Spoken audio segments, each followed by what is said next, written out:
Hi friends, నేను miss వచ్చాను. ఈరోజు నువ్వు పొడి ఆడుతున్నానండి. నువ్వు గుండా అంటే ఇది రైస్లోకి చాలా బాగుంటుందండి. కూరలోకి కూడా వేసుకోవచ్చు.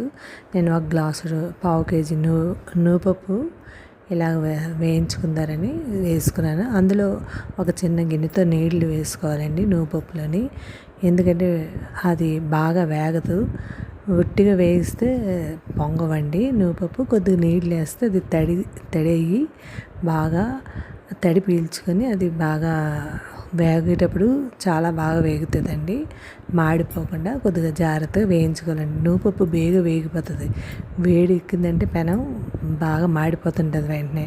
అందుకే దగ్గరుండి అలా కలుపుతూ ఉండాలండి. ఒకసారి ఇది అలా వేగేటప్పుడే మనకి ఆ నీళ్ళ తడంతా ఆరిపోయి విడిపోతుంది. నువ్వుపప్పు అంతని ఆరిపోయినట్టు అయిపోయి అప్పుడు వేడికి టపా పేలుతాయండి నువ్వుపప్పు. ఇలా పేలిన నువ్వుపప్పుని మనం ఇలా ఒక కంచంలో తీసుకోవాలండి. వెంటనే చల్లారి పెట్టేసుకోవాలి.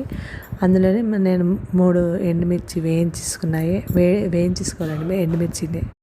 ఎండుమిర్చి వేయించేసుకొని అలాగే అందులోనే మిక్సీలో వేసుకొని ఒకసారి ఆడేసుకోవాలండి. తగిన ఉప్పు వేసుకొని టేస్ట్కి తగ్గ ఉప్పు వేసుకోండి. మరీ ఉప్పు ఎక్కువ వేస్తే బాగోదు. వేసుకొని వేయించేసుకోండి. ఆ మిక్సీ చేసుకోవాలి. ఆ మిక్సీ చేసేటప్పుడు కూడా మనకి నువ్వుపప్పు మిక్సీ చేసేటప్పుడు ఉండ కట్టేస్తుందండి. ఉండ కట్టకుండా పొడిలాగా ఉండాలి.